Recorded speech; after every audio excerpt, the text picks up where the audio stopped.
There we go. It's the background's in the kind of futures market and as a trader. And it's a really interesting kind of story. Hopefully Mark will touch on in a moment around how he kind of embedded and used mindfulness himself in that quite challenging environment. So Mark currently works with corporations, insurance and trading companies. He's got a really interesting podcast. So I've got it written down here, AlphaMind podcast. I was having a listen this afternoon. Really fantastic one. Denise Schull was my kind of pick of the bunch, really.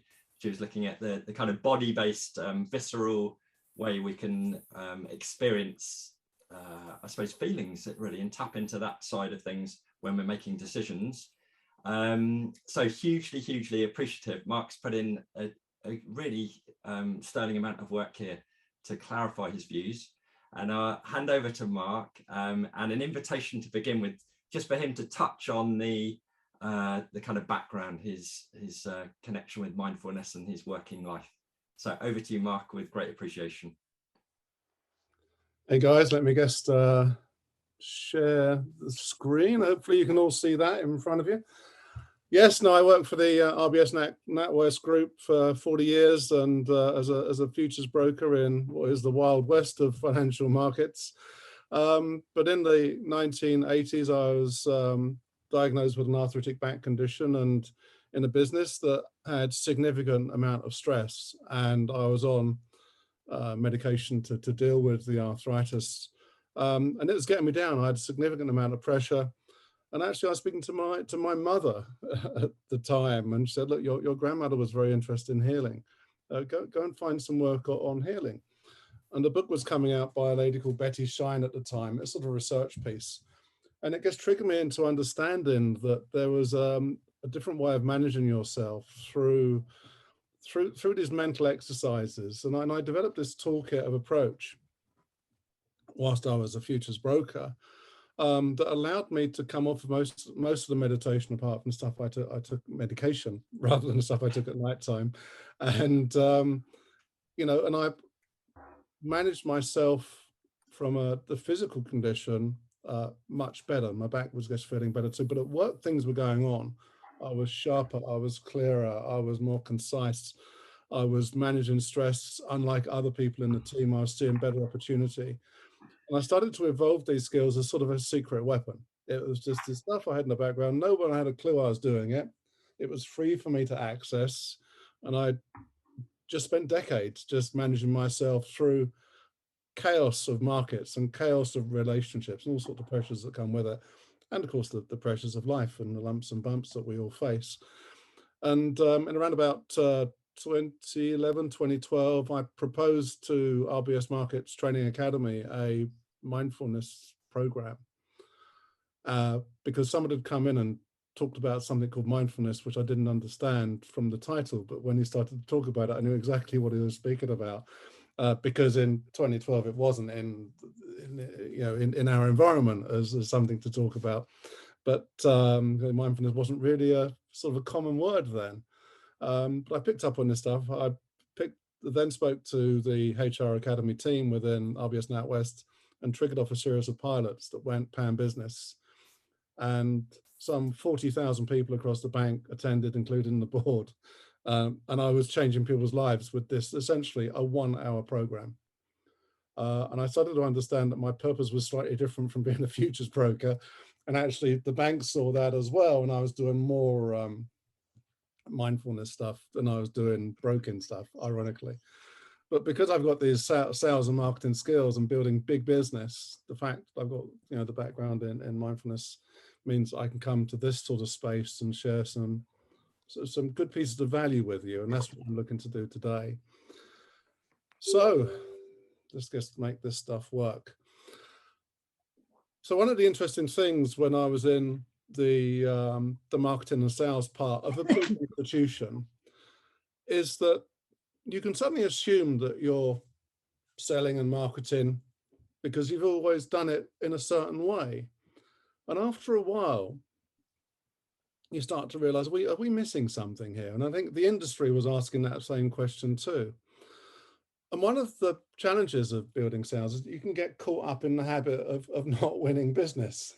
You know, you can be doing the same old, and be just asking the question, well, why aren't I winning anything? You know, I've got an interesting looking pitch, but nothing's coming in. And almost your strategy becomes non-sales to the point, I'm just gonna get rid of all these pictures here, to the point where you end up giving your competitors the opportunity instead, because you're just doing, you're managing sales with potentially the right sort of bait, but you're fishing in the wrong ocean. And we sort of realized that. We realized that we'd by habit gone after financial institutions when actually we looked at the shape of the bank, our clients were more corporates. And so we changed our strategy. We started to go after corporates. Now, this was going on within the industry as well. Our banks were realizing that their natural clients were, the ones they had big conversations with were big corporates rather than big banks. Big banks tended to be the competitors, but we'd been going after big banks as clients. So we've changed. And on one trip to Geneva, now normally you go for a client, it takes you 6 months, 9 months to sort of get to know them, to do various pitches, to make the right noises, to get them to open the door. You go in and you might get a conversation that says, yeah, we're interested, let's dig deeper, let's compare you with others, etc. But when we changed our strategy and aligned it to the natural business of the business, we went to Geneva and walked into 3 of the largest clients of this particular sector we were aiming at. First client walked in, 15 minutes of conversation, we won $1 million worth of business. Well, that's pretty easy. There wasn't a pitch, it was a conversation. And it then just went to onboarding straight away. We walked down the road to the next client, and the first one was the largest in the world. The second one was the second largest in the world. We had a 15-minute conversation, said, yeah, why haven't you asked us before?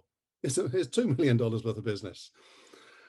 And later that afternoon, we went into the third and won another $1 million worth of business. And the lesson there was that actually we'd spent all this time, decades, going after clients that weren't a sort of a natural fit and bashing our head against the wall and asking ourselves a question, well, why weren't we winning that business? But when we stepped back and actually looked at ourselves a little bit more, we realized the opportunity was entirely in a different place to what we thought. We changed our strategy and we were just picking up clients, like walking in, having a conversation. So the key lesson learned was that even large corporates make sales mistakes because you get stuck into this habit. So it pays to really rigorously challenge your sales strategy. And this session is about that. And some of it might upset some people. And I'm here to try to shake the tree and make you think a bit differently.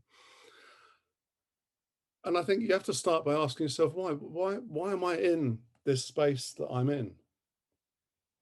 And client fishing can be the most stressful, unrewarding, and unproductive game. Going after things and thinking, why isn't this happening? Why aren't I winning and landing this business? And fishing itself can be a bit of a soul-destroying experience if you're just not catching anything. And actually, sales and marketing is pretty much exactly the same. And actually, we started to understand that, you could have the right bait, but you could be going after the wrong fish. You could have the right bait, but you've got it landing in the wrong ocean. You might be going after some warm water fish in a cold water sea.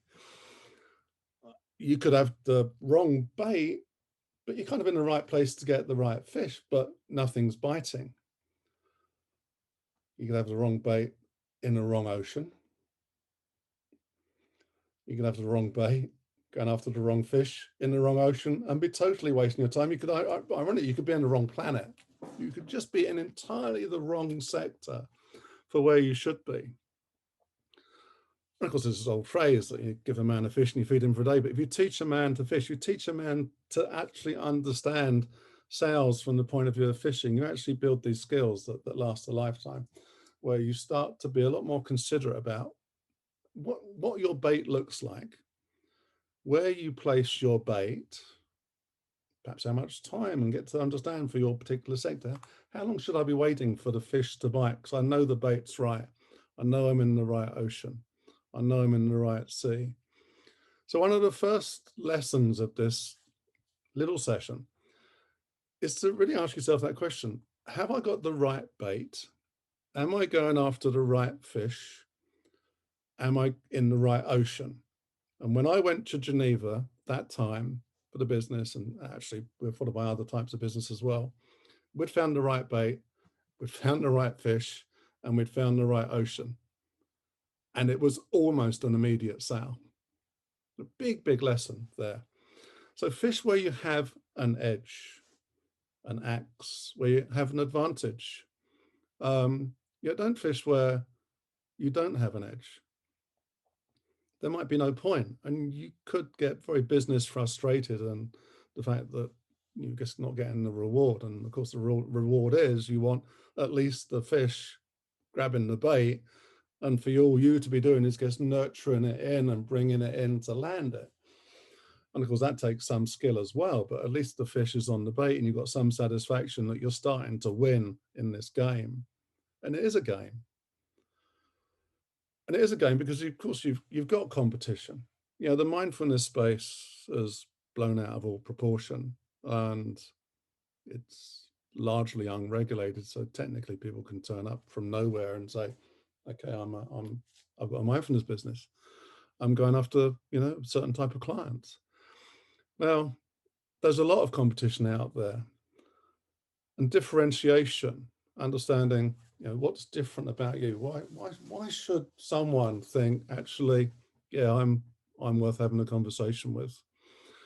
So alignment to your natural target client audience is really quite critical. Going back to that, me in Geneva, the business aligned itself to its natural audience and realized that its audience wasn't necessarily one it had been going after. It was another type. And actually, there's almost a degree of reflection required where you need to step back from your business and just ask that question, well, what is my natural audience? What audience do I have a natural conversation for? And, the client targets you're currently going after, well, why have you determined that your current targets should be your clients? Is it just the blunderbuss, let's just try anywhere and see what comes in approach? Because it is worth thinking about. It's also worth thinking about yourself in the perspective of this. That edge, that conversation really gets to understand what it is and why should clients be buying from you. So you need to know and tell your own story. And that comes from really just understanding what your niche is. Now, is your offering linked to your backstory? Because actually it should be. Is your sales campaign itself geared to your niche? And understanding what your story is really important. So when I go into clients, of course, my backstory is trading, it's sales, it's City of London, and people get to understand that I kind of know their language. I know the type of conversation they expect. I can almost envisage the sort of outcomes that they're looking for. I won't make any presumptions, but I can lead conversations along to understand what they want out of me providing a service. And actually, it means that I can talk about their industry with some degree of confidence and some degree of authenticity.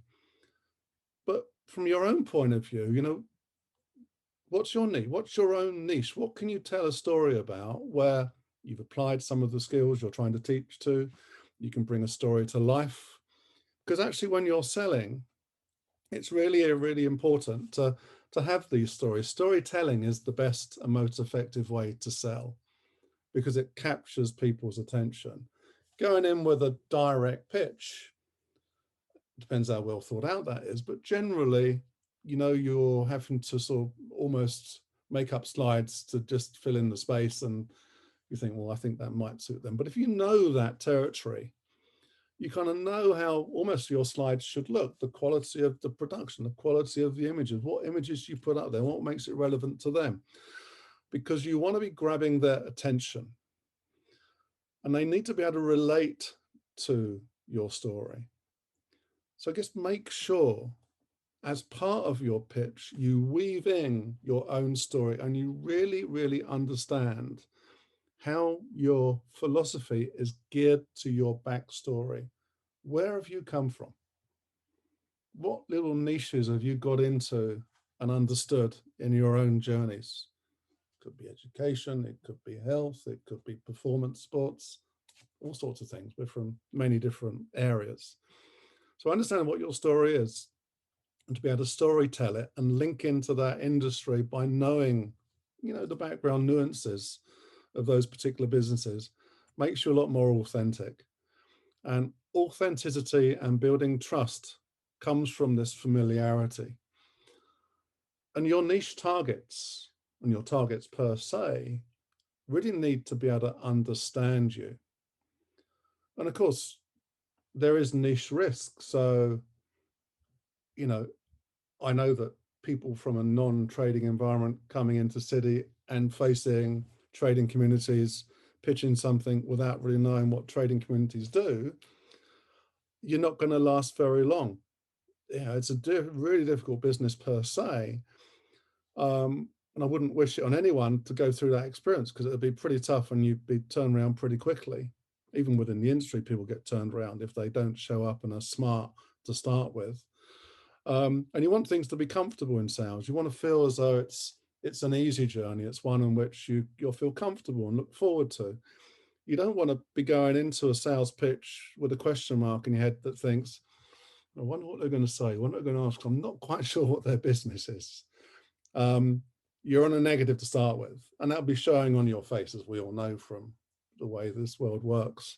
You can pretty much spot positive people. You can spot people that are under stress, under pressure, and they've got a negative mindset. It is written on the way we behave.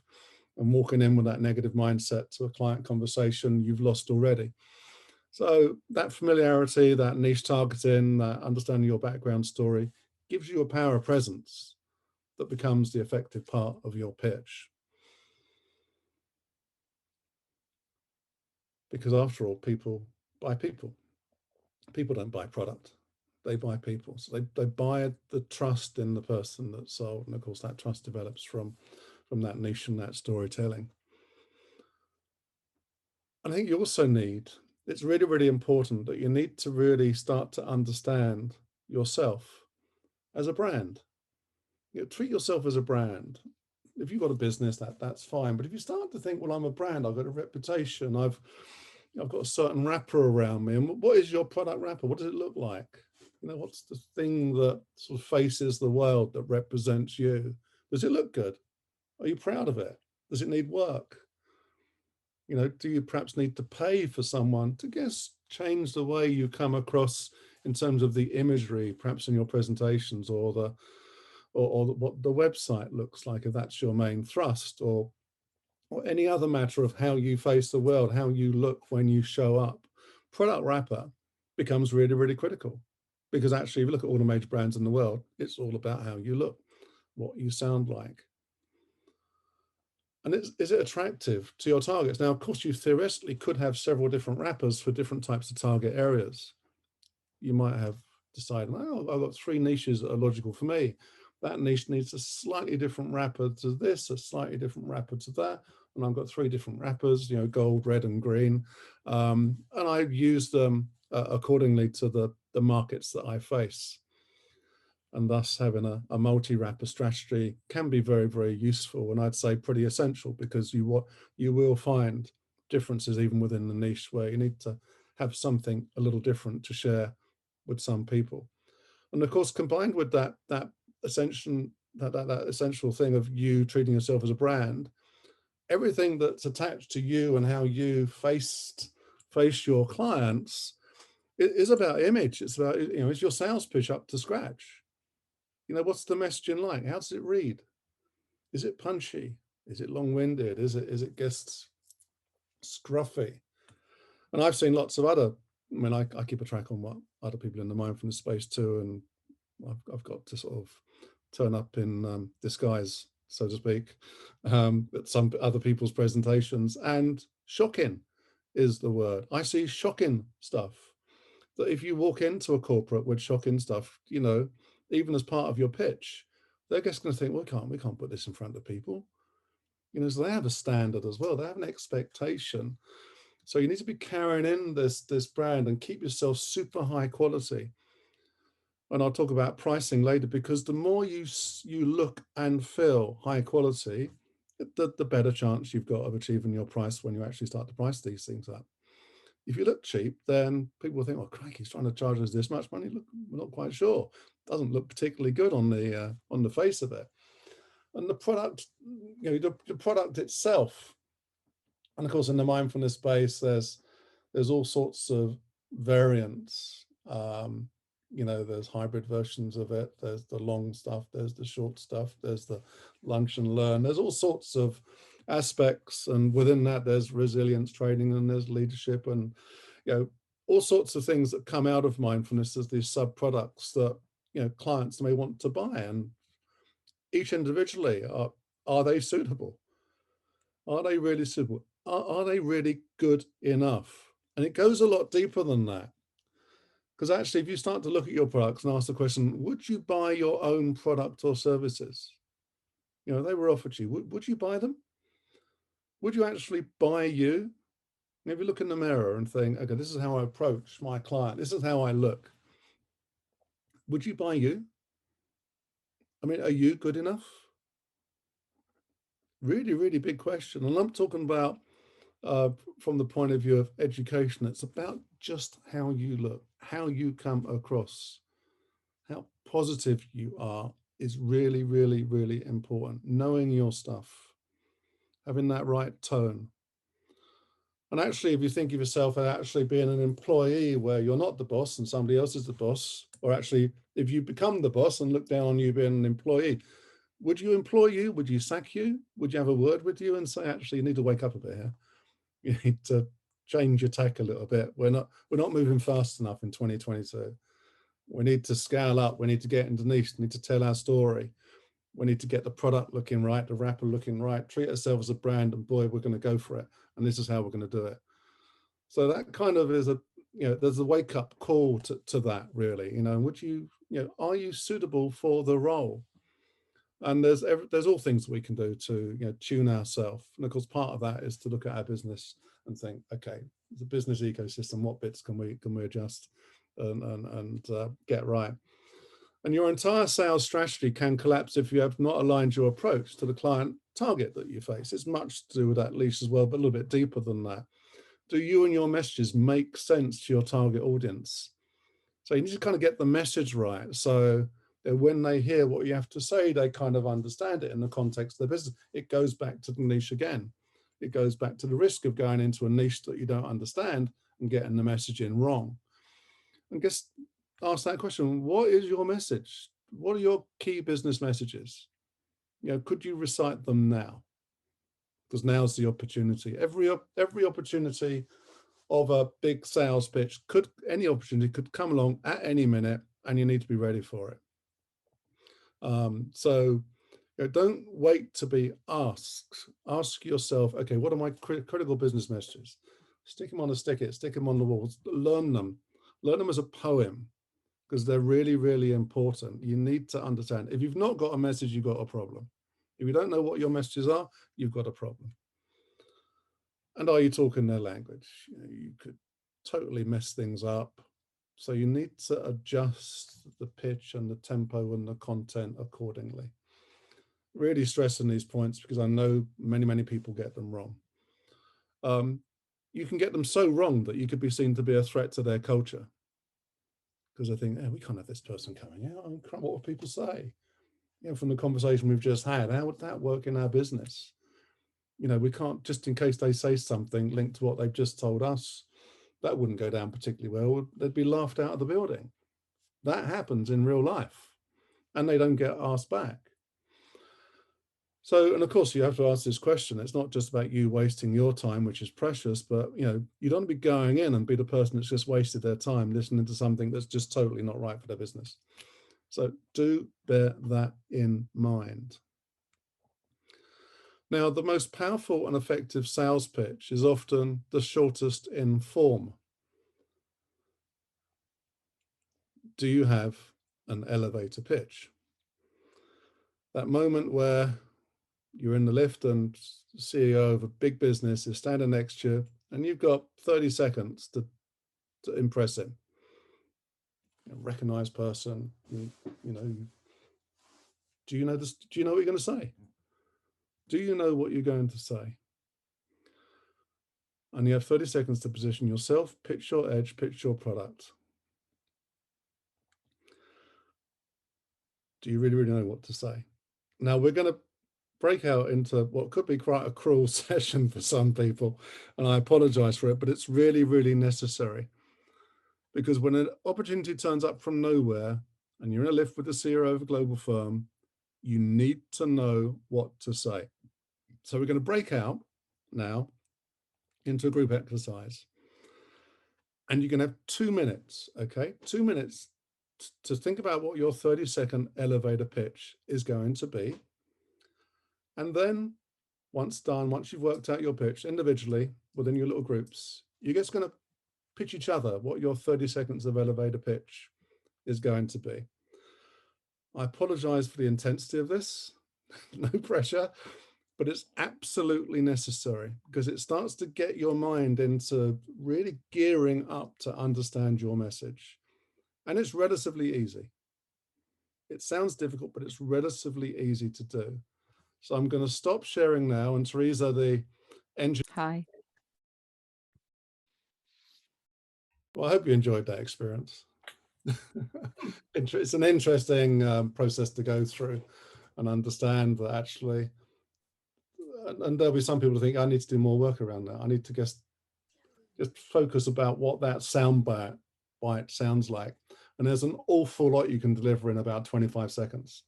You know, an awful lot. You think that's not a lot of time, but actually when you're really, really punchy about what you're doing, you can deliver an awful lot of value. All right, let's just go back to the... So hopefully that wasn't the pressure I talked about there and was pleasurable. And we can talk about more about that in the Q&A, but I want to go through the rest of the slides. That means I need to do this. So sharpness and quality of messaging is absolutely business critical because you could only have one chance. Your biggest client could be there before your eyes. And if you've not got something that's, you know, deliverable and sharp, then you'll never get another chance with that person. So, you know, do pay attention to that. Work out what your elevator pitch is. It'll define a lot of things to do with your marketing. Because you are a business, number one. You're there to make money. You need to make money. That's what this is all about. If you're facing Dragon's Den, you know, you're going to survive Dragon's Den with your pitch. And so ultimately, if you speak to anyone from a business perspective, to make money, you need to reduce your cost and increase your income. So it means that you need to be incredibly sharp and very well prepared for any opportunity and spend time sharpening up your pitch. Make it relevant to you. Make it relevant to your niche. Because when you walk into your niche with a pitch, you're going to be a lot more comfortable because you know the territory. Step outside of your niche and you're going to walk in with some degree of trepidation.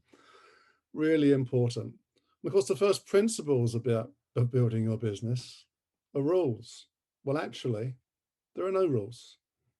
Okay. If you look at some of the biggest business that's been built, they've dropped all the rules. They've just gone, right, I believe in what I'm doing. It's a quality product and I'm just going to go for it. Okay, it might not be the same as everyone else's, but I don't care. If you believe in what you are doing, go for it. Because everyone else wants your clients. Don't trust anybody. And have a growth mindset about how you go about building your business. And believe in your own capability and style. And that confidence in itself becomes part of your sales pitch. And don't be clinical. I mean, the concept of walking into a corporate with an MBCT program, you know, without any background in medical training could cost you an awful lot of insurance if that corporate suddenly finds somebody became unwell, that had a problem, that joined the session. You know, you can walk yourself into a very dangerous territory. So, you know, play with the product like a piece of plasticine and make it relevant. And stray away from clinical delivery or claiming anything clinical about what you're about to deliver. And of course, these Mark Williamson and John Kabat-Zinn and many of us know well, created the MBCT and the MBSR, for a certain purpose. So we need to be very careful how we play with it, and don't be fluffy. I spoke to a CEO this morning, and first thing she said to me was that, "You're not going to be fluffy on me, are you?" I said, "No. I'm talking about corporate mind fitness here, which is an entirely different thing." So you have to change your tone, and don't assume anything about what your clients want. You can walk into and deliver to a client thinking, "I'm going to deliver this," but actually speaking to them beforehand, saying, "Well, what outcomes are you looking for? What are you looking to achieve from me delivering this training to you?" Really, really important. And actually, if you don't know what a growth mindset is, then Carol Dweck's book, Mindset, which is behind me on the shelf here, actually as well, read it. It's a great book. It gives you a sense of what that means about fine-tuning and changing your business model as you go through time, rather than being set in a mindset that's fixed. And that's all about moving to a niche that's comfortable for you. And when you hit a target client, who holds the wallet? And there's this dilemma about HR. HR doesn't have a budget. They doesn't have much budget. They tend to have, don't forget, they're non-productive. They're not part of the business. I know of, I think even in the community, there are several people have lost their roles as businesses start to tighten up. When businesses start to tighten up, things that start to get put in pressure on our HR departments and people within HR that are supporting training. So, HR doesn't tend to have a budget. Board level downward into business is the best approach, because business will have the budget and business cost centers hold the wallet. Now, someone like an RBS NatWest might have 1,000 different cost centers within the business. They are technically 1,000 different clients within a big corporate. So when you see a corporate, don't just look at it and think, "Oh, it's RBS." Look at it and think, there are all sorts of businesses within that business that all have individual wallets that may want me. Okay, so it's a very interesting, it's a different perspective. Start to understand how that works if you're targeting that type of client. And they'll have leadership for wallet for leadership training, for graduate training, performance training. So, change your wording, maybe reflect the angle of attack into incorporating your work into those types of things, because you'll find more wallet for it. That's where wallet exists, for development. And it's easy to look at your product, step back and say, how can I shift this? How can I change it? How can I make it more relevant? And incorporate bits of your traditional product, but you may want to go to something like Udemy and learn some new skills to factor in to how you want to present your work. And don't forget, if you do take a taster into a business, there's a very high chance that the HR department will look at it and think, "Oh, how can we solve this internally?" And they'll never invite you back, but they'll take your philosophy and work and think, "Okay, well, I'm sure we've got some people inside that can deliver this." The other elephant in the room, of course, is pricing. And be confident in your ability to deliver. That's important. When you if you come across confident, that's a massive starting point. And be bold in your pricing strategy. Now, of 5 or 6 years in this consultancy space, I have never had a corporate push back on pricing, because actually they've all got really, really big wallets. And if you approach it in terms of, like I said in the slide before, in a way that delivers to performance and things like that, then if they think that you're worth it, they'll pay it. I know that a lot of people think, I've got to go, I can only go in with a taster, I can't charge them. How can I charge them now? They don't know me. Well, there's an expectation that they expect you to charge. So actually, if you go in and say, "Look, let me come and do a taster first," you're automatically showing yourself in a slightly, "I'm not too confident of this space" world. So you're better to go in full confident. I'm going to deliver this. These are going to be the outcomes. This is the likely performance things. Let me co-create this with you. This is my cost. That's the sort of message you want to be giving. Okay, so it's not a point of sort of fiddling around and playing with small numbers. Corporates have got big wallets. Even small businesses have got a bigger wallet than most people affect, particularly if you can upgrade the amount of income they're getting from their model. And have a process around managing your client pipeline when you start to look at clients. One of the things we did in the professional business, we started, and this is a very simple reflection of that, is to grade your client list. know where to focus your effort. So have a delta. So if you really convinced the business is going to come in, mark it as 100% and have it as 100% of the wallet. So, okay, so the weighting is that I'm 100% sure I'm going to get 1,500 quid in from Acme, but I'm only 20% sure I'm going to get 2,000 quid in from Zulu. So actually you want to be focusing more on the Acmes and the XYZs and the Foxtrots, because that's where you think there's a higher opportunity. So start to grade your clients, because actually when you get a lot of clients on board, it's much easier to sort them as to show you where to put your effort, and also actually to keep in touch with the client to see whether the delta changes, to see whether you increase effort, decrease effort. That delta approach, really easy. It's just simple mathematics, as you can see. You'll get the slides on this if you want to copy it, but to have some method of analyzing just what's going on with the client list, and just it forces you to keep in touch with them and understand them. And like I say from the previous example, in a very big business, there are clients within the client. Time is money, of course, so don't get stuck wasting your time on a Zulu where it's only 20% chance of getting £2,000. You want to be changing your strategy if you start to see that. Mark, I just wondered if I could have a time check-in and shaping at this point. So I'm aware we've probably got 7 or 8 minutes before we hit the hour mark. Yep. I just wondered whether it's possible to have a couple more minutes and then open up for 5 minutes of questions, and then maybe I'm sure there's more for you to share. Maybe at the 1/2 mark we could have some extra time for those who want to stay. No, I can do this in 2 minutes. So all right, well, go for it, Mark. Go for it. And then we have some questions coming in. If anyone else thinks of any other questions, please be ready to put them in the chat or ask them in person. So within your own business, have diversity within the business that you offer. So multiple verticals offering different angles of your core product makes you interesting to a broader amount of people. So if a vertical goes cold, foul it fast, move on to something else, and constantly invent new business angles for your business. Don't stay stuck in the same model. Seek new sources of income. And I'll share with you my model. So my model here, I've got a corporate mindfulness section of me, Trader Mind Fitness version. I've got trader and sales coaching. I've got the AlphaMind podcast, which gets amazing material out there with big names, and that's won us business. In fact, I just got news today that we've won a more than a 6-figure number for one of the world's largest clients because they listened to one of our podcasts and just liked our angle on things. So these models are very, very interesting. Thought leadership, pro bono, putting things out there free, getting your name out there with, NatWest uses some of my work to go out to its small business with my name on it. The best way of you selling yourself is for someone else to be selling your capability. Small business optimization, I do that as well, but I also do strategic partnerships. If it makes sense, I get into other people's audiences and partner up. So that's what I do. So having this diversification is really, really important, and choose your communication carefully. What channels? What does your audience look at? How do they ensure that you're going to be seen within their world?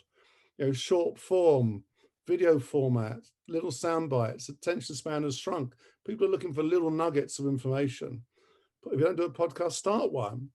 Tremendous way of just getting your name out there. Thought leadership pieces, link in with influencers, get articles done, collaborate with big names. People like town center managers are always looking for ideas. LinkedIn, be clever about how you position on LinkedIn. Be careful about chambers of commerce you can get in. It will cost you money to get in. You may get some business, you may not. You might be break even. Be really careful about BNI. It sounds like a Ponzi scheme to me. They tried to get me to pay them £700, and it really just wasn't interesting where it was going to go. After all, on social media, these channels, you want people to follow you, and choose wisely the channels that you network within. And when we talk about client plans and all these plans we're looking about today, do you have a plan? Is there a plan? Just make sure clients are at the center of it before you look at anything else. Start your plan off talking about your clients. And lastly, just keep an eye out for unexpected risks. Always ask yourself, what could kill my business? What contingency do I have in place? Being too fluffy or too happy are both potential risks for certain big clients. In New Zealand, this happened just recently. So 3 weeks ago, in what many local patrons described as a sudden move, 3 of the town's 4 yoga studios said their final namaste and closed their doors. It's because they decided they were unable or unwilling to operate under a local traffic light system in New Zealand, which requires teachers and students alike to be double vaccinated. And some mindfulness businesses in New Zealand were suffering as well, where there was a sense that people in the holistic space were probably the unvaxxed people, and social media was encouraging that. So, you know, clients who could be judging you and what you might be associated with. So there's a risk to that. So listen, I hope you've enjoyed that. We're going to go straight on to Q&A because time is precious. I think it's over to Tessa to begin with. Had a question. Thanks for your patience and everything you fitted in there, Mark. No worries. Hi, Mark. Thank you very much for your time this evening and sharing your knowledge and expertise with us. I'm really interested to know if you think selling and marketing mindfulness is any different, and if so, how, to marketing and selling any other product? No, it's a product. You got to be careful. But I think if you're familiar with your territory, you've got the right base yourself, and can treat yourself as a piece of plasticine to style yourself to your niche, to understand your backstory and to bring it together in those conversations, I don't see why it's any different to any other product. It's a product. And, you know, it's almost like any other thing that's out there. You know, people pay money for something. It's either a physical product or a service. In this case, it's a service. So there's no difference whatsoever at all. You've just got to, you know, treat it as a bank would treat a service. You know, just be very corporate. The more corporate you are about it, I think the more successful you'll be. You can be really timid and fluffy and, oh, I'm a mindfulness teacher and I'm going to behave like a mindfulness teacher. It won't necessarily win you any business. I'm loving the, you did promise to shake our trees, Mark, at the start. So I think it's really important to have this, you know, this other angle coming in. Yeah, I've seen the impact of it, and people tell me the impact of people coming in with the wrong approach, and it's disastrous. Yeah, it's yeah, you have to, yeah, I guess respect the space you operate in, really. So any other questions? So over to Kate. Yeah, thanks, Mark. I love a bit of tree shaking. My question is, thinking about that diversification, I'm taking from that actually what we really need to do is probably have 4 or 5 different sales pitches, different elevator pitches, for depending on the scenario and what we're noticing at the time. Yeah, I think exactly, and just getting on with it, you know, rather than thinking, oh, shall I? Just do it, start it. If it doesn't work, foul it, and be really, really flexible in that approach. And if something that historically has been good starts to foul, just literally foul it and do something else. I think that fluidity of business types within the business, after all, you're a business and you're focused on making trends are changing, risks are changing, as I mentioned from the unvaxxed sort of New Zealand story. So we're constantly having to think, well, how can I make money in this space doing things slightly differently? And do I have to change the wrapper? And do I need a slightly different wrapper and then a slightly different angle on how I get myself out there? I mean, the podcasts were a bit of a revelation for me, and I linked up with somebody in the space and we created the AlphaMind project. We do these podcasts with some really famous people, and we won a significant client today. We got announced it today, a very, very big number, because he just happened to listen to a podcast and really liked our philosophy. And it's one of the largest clients in the world that happened to listen to our podcast. So, you know, and that was just us talking to people, you know, and podcasts have become really, really mainstream, really mainstream. You know, you listen to BBC, people always talk about, now listen to our podcast about certain things. So a lot of the news channels have massive podcasts. So, you know, and it's quite easy to get involved in it. You can put it on YouTube and things like that. But, you know, big lesson there. You know, you can suddenly hit the right person by mistake because you just decided to put the effort in to put these things, you know, put these things together. So just a couple of questions linked to that, and then we'll have to have a time check in, see if people are willing to stay a little bit longer. So 2 things coming out of that. The first one, earlier on, you kind of said maybe don't trust other people out there. And then there's this interesting angle on, you've just mentioned collaborating with someone. So I wondered how you make that judgment. Who do you collaborate with? Who do you keep your distance from? And then there's a second question from Kate around how to make your podcast visible, because there's so many out there. Yeah, the podcast thing was interesting. We got a sponsor, which is the Society of Technical Analysts, as a consequence of our work and our backstory. That was an automatic thing. They want to collaborate with us. We're actually engaging with a chap in Ireland. We're paying him to market our podcast and to cut our podcast up into little chunks of value. So to have mini podcasts and sound bites that become part of the noise as well. And we're tracking our audience numbers, and we get about 8,000 to 10,000 people listening to each podcast, which is quite big, but they tend to be quite high net worth. So we're looking at the next level of sponsorship would be someone like Breitling or a big sponsor that wants to pay to have access to that audience. So it's really a case of, I guess, starting it and pushing it. We use Twitter. We got 20,000 followers, 30,000 followers on Twitter. So we push it into Twitter. We push it out on YouTube, and it's on Spotify and Apple Music, and it triggers into a whole rank of channels. As in, you can multi-channel push it. And then going back to the first question, remind me the first question. Sorry, I can't hear you, Martin. Sorry. This idea, you're obviously collaborating with someone in your podcast, and it's this lovely. How do you differentiate who to hold at arm's length and who to bring on board and work with? Well, I was aware that Steve Goldstein was in the client coaching, in the trader coaching space, but he was a Gestalt practitioner, and he was a foreign exchange trader by background.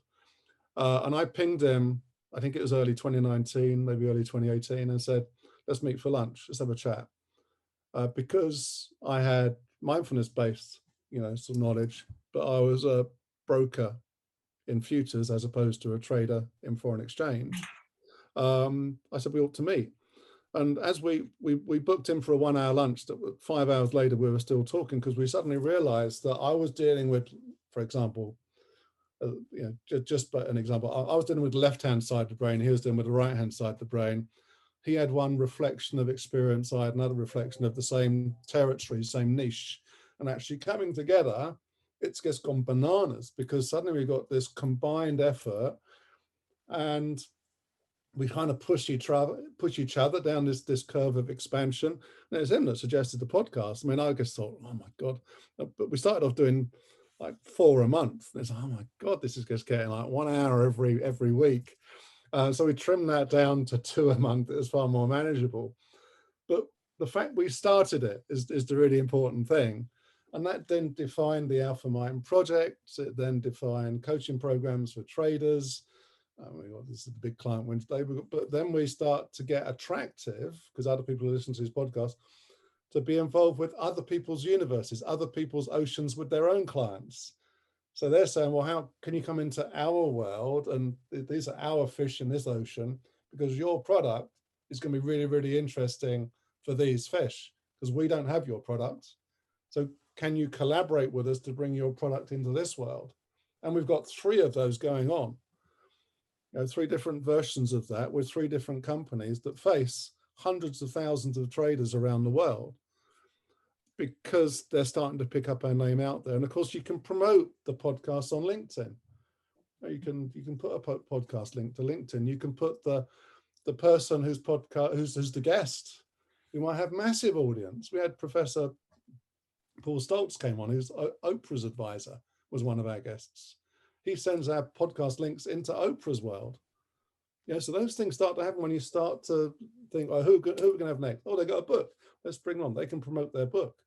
But all sorts of other things happen. So it's a very dynamic environment, and one I think that, that collaboration between people, even people within the community, there'll be some people that may think I'm a bit siloed, I'm a bit stuck.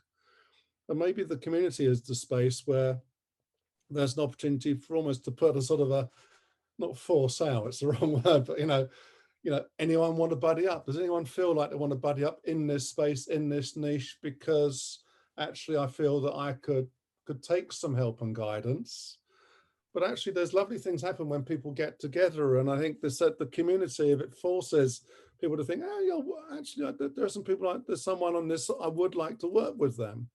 Let's have a conversation, because that's what I did. And suddenly we've got a new business. And, you know, it's perhaps the bigger of my businesses is actually the AlphaMind project. And that came about because I actually was bothered to phone up somebody and say, hey, let's meet for lunch, we need a chat. Lovely. So I think because we had the same niche, the fit was there. But there's lots of people within this community that are in similar niches that maybe it is a time for them to think, yeah, I could do with hooking up with somebody, because there's a logic to it, particularly nowadays where it's so easy to carry on these conversations.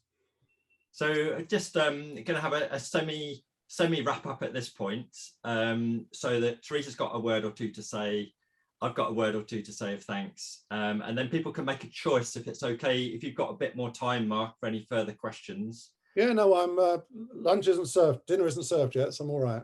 Brilliant. So just to wrap up from me, to say, I mean, I think it's a really powerful presentation in terms of just shaking up the reality of making us think a bit more clearly. And I love this idea of adapting your message, knowing your niche, and the final bit at the end of working with others within your niche if you trust them enough. It sounds like you've really sparked off your colleague with the podcast, or even this lovely idea of working with people who are slightly, in a slightly related niche, but maybe, that combination of your expertise and their expertise, them knowing their field, that kind of collaboration can be so rich. Yeah. So thank you so much for all of that. I definitely recommend people having a dip into the AlphaMind. Partly, I mean, there's some really interesting examples for me, listening to it, of how Mark and his colleague have taken mindfulness and some of the approaches around mindfulness and are shaping it, and their guests are shaping it to that world. I think that's the key thing, isn't it? Adapting it so you're not trying to impose a mindfulness course. It's kind of listening. What are the problems? One of the most interesting ones, we had a Navy SEAL commander, John McCaskill, was one of the guests that is now a mindfulness practitioner to US military veterans. And that was an eye-opener too. And we're trying to break down the barrier that this space is great for men. There is this bit of stigma out there. This, corporates have asked me quite deliberately, we need you to come in and sort our men out. And men traditionally don't want to attend these type of sessions. Change it for us. Can you change the dialogue, change the wording, because we want men who are suffering to turn up and just get the message, but they need to get it from someone that knows this space, but also that can frame it and wrap it in a way that they're not going to want to run away from, and that they're going to understand more of. So yeah, there is a point to doing that. Lovely. So I'll hand over to Teresa, and then people make a choice. I appreciate everyone's patience as well, and just being flexible with the timings. And over to Teresa for a tiny word about some event coming up, and then we can stay on for those people who wish to. Thank you very much, Martin, and thank you very much, Mark. Thank you to both of you. Martin, excellently facilitated, great, and all the time that I know you and Mark have met up before to deliver this, so thank you both very, very much. And Mark, really interesting, really great practical tips. I just wanted to share with you our street party. If you're not a member, it's wonderful that you've come along tonight. And I know Mark is also generously sharing the slide deck with members. So if you want to come along just to talk to members, to corporate members, to members of our advisory board, Kate and Tessa are here tonight as well, so thank you very much. Please do come along on the 26th of January to have an opportunity to find out what it means to be a member, what other people think the benefits are of being a member, and if it's something you would like to join. We're having a 10% January promotion, so now would be the time to do it. And if you don't, then obviously there's absolutely no pressure. It's not going to be a cruel environment. We're going to put you in breakout rooms and get you to do an elevator pitch, no worries.